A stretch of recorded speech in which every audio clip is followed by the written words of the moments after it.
네, 목요일 킹스맨 시작하겠습니다. 오늘 두 분 함께합니다.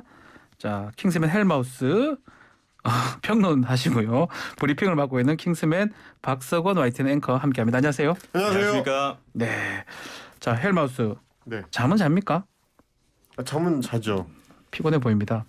눈이 좀 빨가셔서. 네, 저한테 이렇게 말씀하실 그 계제가 아니신 것 같긴 한데 뭐 네. 잘해보겠습니다. 숙면이 네. 보약이라고 하더라고요. 아, 네. 네. 알겠습니다. 자, 바로 시작하겠습니다. 네.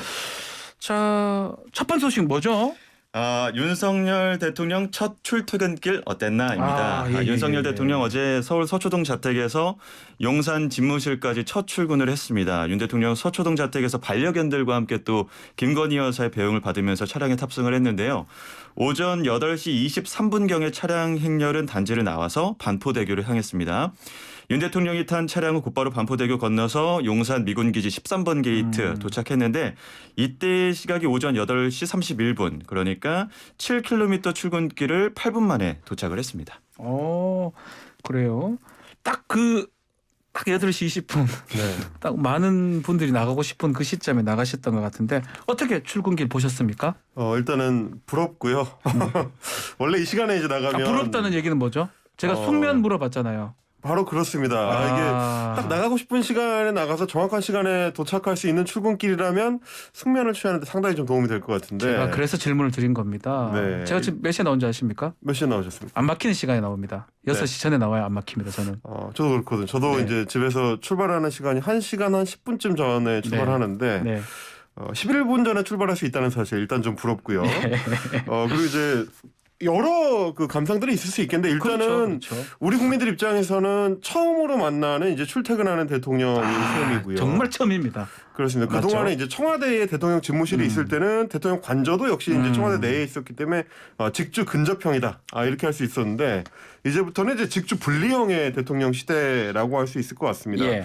사실 뭐 우리나라 같은 경우는 이런 경우가 처음이지만 뭐 이 다른 나라들 특히 유럽 같은 경우에는 뭐 독일의 메르켈 총리라든지 전 총리라든지 혹은 뭐 프랑스의 사르코지 전 대통령이라든지 이런 경우들이 종종 있었습니다. 트럼프도 뭐 워싱턴 DC에서 출퇴근 아니면 나가는 모습들이 많이 보도가 되긴 했었어요. 그렇습니다. 예. 화제가 됐었죠. 트럼프 전 대통령 같은 경우는 사실 이제 백악관에서 잘 머물고 싶어하지 않아서 밖에 나가는 일이 많으니까. 네, 예. 뭐 주말마다 이제 본인의 어떤 그 리조트, 네. 마라라고 리조트 뭐 이런 데로 향하는 게 화제가 됐었는데 우리 대통령 같은 경우는 어쨌든 어제 특히 첫 출근길 같은 경우에 이제 김건희 씨 배우자 김건희 씨가 이제 직접 이제 전송을 하는 게 또 화제가 되기도 했었고 여러 가지로 좀 이색적인 체험이 국민들한테는 되는 것 같습니다. 자, 미군 기지 쪽으로 지금 갔던 것 같아요. 글로 가면 좀 더 빨리 갈 수 있는 건가요? 그러니까 내부적으로는 아무래도 예. 이제 국방부하고 그 용산 미군 기지가 연결이 돼 있으니까요. 아하. 아마 이제 국민 영향을 최소화하기 위해서는 미군 기지 쪽으로 진입을 해서 가는 쪽이 조금 더 편하다라고 생각한 것 같습니다. 첫 출근길을 지켜본 네티즌이나 국민들 반응 소개해 줄 수 있습니까? 네, 일단 대체적으로는 뭐 생각보다 덜 막혔다, 영향이 덜했다 이런 얘기들이 온라인 커뮤니티에서도 많이 있었는데요. 이 경우에도 이제 문제가 되는 거는 이제 온라인 커뮤니티의 성향상 네. 어떤 진영의 이제 지지자가 또 많으냐에 따라서 굉장히 좀 극단적인 반응이 나왔습니다. 네. 그래서 이제 현 야권, 이 민주당 지지층이 많은 인터넷 커뮤니티에서는 여전히 조금이라도 영향이 갈 수 있는 방식으로 지금 출퇴근하는 게 맞느냐 이런 불만들은 여전히 좀 나왔었습니다. 네. 자, 큰 교통 체증은 없었던 것 같습니다. 자, 박성원 앵커. 예. 평소와 비교했을 때는 교통 부분은 어땠습니까? 보통 뭐 출근 시간에 그러니까 말씀하신 것처럼 뭐 1, 2분만 반포대교 쪽에 이제 워낙 그 정체 구간이 있다 보니까 1, 2분만 잠깐 멈춰도 이미 이제 차량이 조금 들어서기 때문에 그런 부분을 우려하는 목소리는 있었는데 그래도 생각보다는 조금 교통체증이 좀 덜했다 이런 평가가 대다수인 것 같습니다. 네. 자, 출근 대란까지는 헬마우스 없었다고 봐야 네. 되겠죠? 어제 이제 KBS가 뭐 직접 통계로 확인을 해봤다고 하는데요. 9시 뉴스에서 이제 확인이 된 내용인데 일주일 전에 출근 시간대 같은 경우는 네. 서초에서 반포대교를 거쳐서 용산까지 이동하는데 보통 걸린 시간이 23분 44초. 네. 근데 어제 같은 경우는 측정을 해봤더니 25분 56초. 그래서 큰 한 차이가 없네요. 2분여 정도. 예. 그리고 동장역에서 용산까지 이용하는 구간 같은 경우도 지난주에는 한 13분 18초 정도. 예. 근데 어제 같은 경우는 14분 28초니까 한 1분 조금 넘는 큰 차이가 정도가 없네요. 늘어났습니다. 그러니까 뭐 전반적으로 보면 이제 차량의 어떤 유입량이라든지 이런 데서는 변화가 있었다고 보기는 조금 어려울 것 같고요. 네. 아마도 이거는 이전에 이제 경찰이 소위 말하는 시뮬레이션 과정을 거치면서 어떻게 해야 좀 영향이 최소화될 수 있겠느냐를 좀 고민한 흔적들은 좀 보입니다. 왜냐하면 차선을 전면 통제를 하지 않고 구간에 따라서 이제 한 개 차선이나 이 두 개 차선만 일시적으로, 그래서 대통령 차량이 진입을 할 때 한 30초 전이나 한 1분 전부터만 살짝 통제를 하고 지나가면 바로 이제 통제를 푸는 방식으로 했었기 때문에 영향이 최소화된 것 같다라는 평가는 가능할 것 같습니다. 그럼에도 불구하고 출근길 교통 통제로 해서 불편호소한 사람들은 있었던 것 같아요. 그렇습니다. 이게 뭐 아시겠습니다만 네. 출근 시간이라는 게 5분 더 자는 싸움이거든요. 이게. 그렇죠. 네, 직장인들한테는 2분, 네. 3분도 정말 이제 꿀 같은 시간이기 때문에 이 시간대에 그 출퇴근길을 이용했던 출근길을 이용했던 시민들 입장에서는 영향이 조금이라도 있으면 자꾸 뒤로 이제 시간이 조금씩 밀려서 늦어지는 그런 느낌을 받다 보니까 그거에 대해서 좀 불만을 표시한 분들은 좀 있었습니다.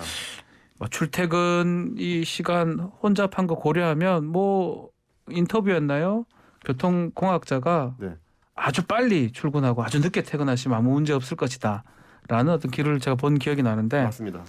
아주 그냥 예상과 다르게 아주 혼잡할 때 출근을 하시는 것 같아요. 아직 출근 안 한 것 같아요. 대통령 아직 출근 안 했죠. 출근 안 한 것 같습니다. 보도가 안 나온 거 보면 지금도 8시 한 20분 30분 가장 핵심 어떤 분비일 때 갈 것 같은데 그렇게 계속 이렇게 분비 시간이 나갈까요? 어떨까요? 뭐 두 가지가 다 있었던 네. 것 같아요. 원래 같으면은 좀 일반적으로 이제 러시아워라고 할 수 있는 8시에서 9시 중간 시간을 좀 피하지 않겠느냐 이런 네. 예상이 있었는데 피하지 않고 정면으로 맞섰습니다. 네. 어떻게 보면 러시아워의 가장 중간이라고 할 수 그죠. 있는 8시 반 20분은 8시 핵심인데 시간대, 그죠? 핵심 시간대를 이제 골랐는데 뭐 굳이 비유를 하자면 예전에도 저희 이제 학교 다닐 때도 네. 학교 앞에서 한다고 해서 일찍 나오지는 않더라고요. 맞아요. 어떻게 보면 약간 그 사람의 습관이라는 게 참 그 바꾸는 게 쉽지 않다 이렇게 볼 수도 있을 것 같고 네. 대통령 입장에서는 시간 자체가 크게 영향을 미치지 않는다 그러면 가능하면 정시에 맞춰서 움직이려고 하는 것 아닌가 싶긴 합니다. 그래서 어제 제가 이제 저녁 시간대 온라인 커뮤니티를 좀 확인해 봤더니 네. 되려 좀 궁금해하는 것들은 그러면 퇴근은 몇 시에 하는 거냐 이런 거였습니다. 근데 확인해 보니까 어제 퇴근 시간 역시 마찬가지로 6시 30분을 전후한 러시아워 시간대를 골랐었습니다. 퇴근길 한번 소개 좀 해주십시오, 박성원 네, 앵커. 뭐 예. 퇴근 행렬도 출근길과 비슷하긴 했습니다. 도로 위에 있었던 시간은 한 9분 가량 되고요. 출근길과 퇴근길 그 루트도 똑같았습니다. 출근길 때는 혼잡 빚어지지 않았었는데 퇴근길에는 6시 45분에 미군기지 그 13번 출구 들어갔던 길로 나왔는데 이때 한 1분가량 그 근처 차량 통제가 있었고 6시 52분에 그 서초동 아크로비스타에 도착을 했는데 이때도 한 2분가량 그 차량 통제가 있었기 때문에 요 한 1, 2분 정도의 차량 통제가 윤석열 대통령의 어떤 동선에서 조금 있었던 것 같습니다. 제가 여기 국방부하고 서초동 계속 근무했던 곳이라 가지고 그렇죠. 정말 왔다 갔다 하는데 제 생각하고 좀 달라요. 네. 제가 봤을 때는 6시 이 30분 녹사평 뭐 거기 네. 이태원 뭐 네. 말도 못하게 막히는데 그렇죠. 어쨌든 지금 얘기를 들어보면 퇴근길도 무난해요. 교통 무난하죠. 통제하고 이런 게 잘 됐는지 몰라도 네. 크게 큰 문제는 없는 것 같습니다. 네, 지금 아마 이제 경찰이 굉장히 고심을 많이 했다라는 네. 걸 결과적으로 알 수 있을 것 같습니다. 최소한의 어떤 교통 영향을 좀 고민을 했던 것 같고 퇴근 시간대 역시 마찬가지로 가장 붐비는 시간대를 이제 가장 그냥 누구든지 가고 싶어하는 시간에 그냥 선택을 하셔서 나가셨어요. 그렇습니다. 네. 뭐 어떻게 보면 이제 좋게 해석하자면 이런 것 같습니다. 아마 9 to 6라고 하죠. 이제 그렇죠. 9시에 출근해서 6시에 퇴근하는 정시 출퇴근 문화를 정착시키기 위한 네. 대통령의 일종의 어떤 캠페인으로도 볼 수 있지 않을까. 원래 이게 상사가 퇴근해야 나머지 분들이 이제 퇴근할 수 저는 있지 이건 않겠습니까? 나쁘다고 보진 않습니다. 네. 왜냐하면 바람직한 모습이긴 한데 근데 이제 이제껏 대통령들이 그러진 않았던 것 같거든요. 그러다 보니까 좀 그렇죠. 다르게 얘기를 하는 것 같기도 합니다. 뭐 혹시 또 이제 그 자택에 가서도 사저에 가서도 나머지 일을 또 할 수도 있는 거니까요. 대통령은 아마 계속 아마 업무나 직무를 생각할 것 같아요. 뭐 그렇습니다. 예컨대 밤에 무슨 일 터질 수도 있는 거고. 네. 그러니까 출퇴근 뭐 시간도 중요하지만 네. 장소에 구애받지는 않지 않나 제 생각도 들기도 하고요. 그렇습니다. 기왕이면 이제 정시 퇴근 문화도 이번 기회에 네. 우리 사회 전반에 자리를 잡으면 좋지 않을까 라는 생각을 해봅니다. 한동안 정시 출근, 정시 퇴근할 것 같다는 생각도 듭니다. 자, 다음 주제는 취임식 당일날 김건희 여사 의상이 화제가 됐었는데 블랙 앤 화이트라고 표현이 되더라고요. 자, 많은 언론들이 이런 내용들을 다뤘어요. 네, 크게 두 가지 측면에서 예. 언론들이 다뤘는데 첫째는 디자인, 둘째는 비용이었습니다. 디자인은 올 화이트 패션, 순백색 패션이 그러니까 윤석열 대통령의 그 옥색 타일을 좀 돋보이게 했다. 네. 이런 면에서 뭐 내조에 전념하겠다는 뜻을 드러낸 거 아니냐 이런 평가 있었고 보통 이제 취임식에 한복 입고 많이 이제 등장을 하시는데 그랬었죠. 김정숙 여사 다음으로 김건희 여사가 양장을 입었잖아요. 예. 그러면서 이제 허리에 큰 리본을 했는데 이게 뭐 한복 저고리를 연상케 했다 이런 평가들도 나오긴 하고요. 예. 둘째 비용은 김건희 여사가 그 소상공인 장려하고 응원한다는 취지에서 중저가 그 맞춤 옷 전문으로 하는 국내 디자이너에게 별도로 의뢰를 했다고 합니다. 네. 이 관련해서 뭐 어디 제품이냐 얼마냐 등등 이런 관심들이 많았습니다. 대통령 영부인 그 네. 의상 자체가 많은 사람들이 뭐 관심을 가진 건 당연한 것 같아요. 근데 이제 해외에서도 관심이 많네요. 정말 이번에 김건희 여사 의상 관련해서는 많은 분들이 관심을 가지고 있습니다. 네, 그렇습니다. 뭐 아시겠습니다만 뭐 어느 나라든지 간에 국가 정상의 그 배우자에 대해서는 관심이 어디서나 높고요. 특히 네. 여성 배우자에 대해서는 의상하고 연관시켜서 이제 관심을 갖는 경우가 많은데 뭐 미국의 지금 뭐 질 바이든 영부인 같은 경우도 어떤 옷을 입었느냐가 이제 미국 언론에서 항상 주목하는 맞습니다. 사안이기도 하고 지난해 같은 경우는 뭐 질 바이든 여사가 가죽 재킷에 이제 망사 스타킹을 입었던 것 가지고 미국 언론들이 좀 지나치게 관심을 보여서 그것 때문에 이제 논란이 되기도 했었고요. 이번에 이제 김건희 여사 같은 경우는 이제 여러 그 해외 매체들에서도 관심 갖고 있는데 제가 어제 굉장히 좀 재밌었던 거는 이제 그 취임식 끝나고 네. 만찬 자리에 참석했을 때 순간 포착한 그 영상을 가지고 수빈 김이라는 이제 BBC 출신의 이제 저널리스트가 자신의 이제 트위터에 올린 사진인데 네. 이 윤석열 대통령이 아하. 샴페인 잔을 들고 이제 한 잔 딱 들이키는 장면이에요. 예. 근데 이제 그때 옆에 서 있던 이제 김건희 여사가 시선이 이제 술잔을 따라서 움직이는 그래서 남편이 예. 술을 한 잔 마시는 장면을 굉장히 주의 깊게 이 보는 장면을 보면서 예. 이 김수빈 기자가 저 시선을 한번 보라 이렇게 이제 트위터에 올린 걸 보고 네. 그러니까 말하자면 이제 김건희 여사가 워낙에 지금 주목을 많이 받는 그렇죠. 인물이다 보니까 예. 일거수일투족이 이렇게 국내외 언론들에서 굉장히 좀 관심을 갖고 있다 이런 걸 좀 볼 수 있는 상황인 것 같습니다. 혹시 전 김정숙 여사 옷감 논란 네. 그것도 영향이 좀 있다고 볼 수 있을까요? 어느 정도는 있을 것 같습니다. 일단은 그 영부인의 그 의상과 관련해서 관심이 워낙에 지금 높아진 상태다 보니까 네. 그래서 이제 두 사람을 좀 비교하는 그 기사들도 많이 나왔었고요. 또 김건희 여사 같은 경우는 지금은 적극적으로 인스타그램 같은 개인 SNS 활동을 하고 있어서 뭐 국민들이나 언론 입장에서 일종의 그 셀러브리티의 일상을 전하는 것처럼 관심도가 좀 집중된 상태인 것 같긴 한데 과연 어느 정도까지 이제 지속이 될지는 좀 지켜봐야 될 것 같긴 합니다. 네. 다음은 인사 관련해서 김성애 대통령실 종교다문화 비서관 글들이 논란이 되고 있는데 이거 소개 좀 해주십시오. 네, 김성회 비서관이 과거에 그 위안부 피해 보상금을 밀린 화대라고 표현하거나 또 동성애를 뭐 질병으로 표현한 이 발언 등에 대해서 이제 논란이 됐었는데 어제 공식 사과글을 올려서 해명에 나섰습니다. 그런데 오히려 좀 논란을 키운 모양새가 됐거든요. 김 비서관이 페이스북에 대통령실 종교다문화 비서관에 임명되었다 이렇게 밝히면서 그간 논란이 됐던 뭐 동성애 위안부 발언에 대해서 해명하는 걸 올리긴 했는데 동성애 발언에 관한 해명을 하는 과정에서 동성애는 흡연자가 금연 치료를 받듯이 일정한 치료에 의해서 바뀔 수 있다는 생각이 있다 이렇게 글을 또 남기기 때문에 네. 동성애를 질환으로 본다는 취지의 입장을 그대로 또 유지를 했습니다. 네. 이에 대해서 민주당은 윤석열 대통령 취임사에서 썼던 반지성주의 표현을 빗대서 김성회 종교다문화 비서관은 반지성주의의 대표주자라다 이러면서 또 임명 철회를 요구했고 네. 정의당은 폭탄 혐오 발언 제조기라고 비판하면서 김 비서관이 즉각 해임돼야 한다 이렇게 촉구를 했습니다. 네, 종교다문화 비서관입니다. 직책이 중요한 것 같은데 어쨌든 간에 논란 발언들이 꽤 많은 것 같아요.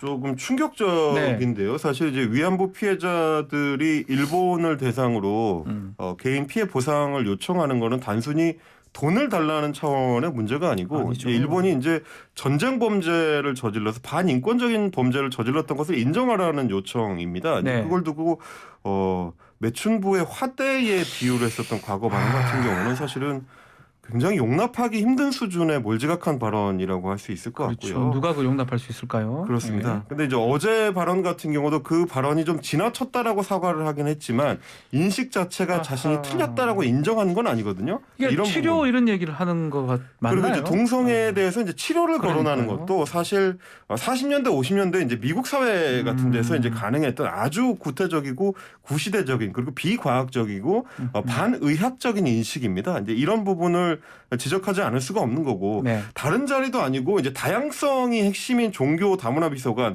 물론 이제 신설된 자리라서 어떤 역할을 하게 될지는 뭐 정확하게 알려져 있지는 않습니다만은 과연 지금 어울리는 것인가 그리고 또 하나 이제 어제 KBS 보도를 통해서 알려진 게 네. 지난해에 이제 그 하버드 대학의 이제 램지어 교수가 일본군 위안부들에 대해 위안부 피해자들에 대해서 매춘부라고 이게 표현했던 그렇죠. 게 논란이 됐던 크게 한창 논란이 됐었죠. 예. 그렇습니다. 그 한창 논란이 됐던 그 중심 아. 시간대에 이제 피해자들을 두고 이 부적절한 발언들을 많이 이어갔던 게 또 논란이 되고 있습니다. KBS에서 보도했던 바에 따르면 소개해 주셔도 돼요. 뭐 보도된 네네네. 거기 때문에. 네, 그래서 이제 KBS에서 이제 보도한 내용에 따르면 잠시만요. 조선 여성 절반이 네, 그 예. 조선 시대에 이제 비유를 하면서 조선 여성 절반이 성노예였다라는 네. 이야기를 하면서 우리가 우리 스스로의 꼬라지라는 꼬라지라고 표현을 사용하면서 표현하고. 꼬라지를 봐야지 남의 나라 탓만하고 있어서는 안 된다. 이제 이런 식의 발언을 한 건데 이것도 굉장히 좀 어떻게 과하죠. 보면 과합니다. 유튜브 같은 데서 종종 보이는 극우적인 그 발언들과 맥이 다 있다. 과연 이런 분이 이 대통령실에서 비서관 자리를 그 유지하는 것이 맞느냐, 어떤 그 기본적인 국민들의 소양에도 미치지 못하는 것이 아니냐, 이제 이런 의심을 할 수밖에 없는 발언들입니다. 요게는 눈에 띄긴 합니다. 김건희 씨 얘기를 하면서 과거에 평강공주 얘기를 했었어요.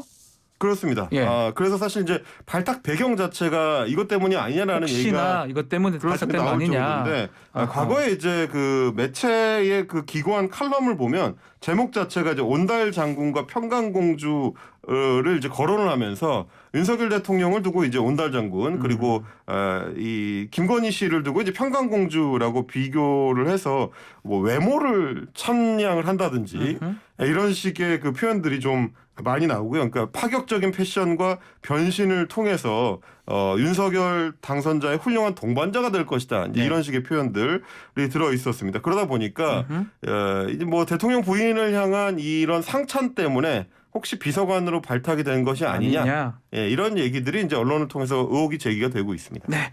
자, 오늘 킹스맨 여기까지 해야 될 것 같은데 우리 박석원 앵커 몇 시죠? YTN 1시 반에 더 뉴스로 또 13시 30분 더 뉴스 많은 시청 부탁드리면서 킹스맨 여기서 마무리하겠습니다. 감사합니다. 감사합니다. 네, 헬마우스 김임경유 작가님 또 킹스맨의 박석원 YTN 앵커 함께했습니다.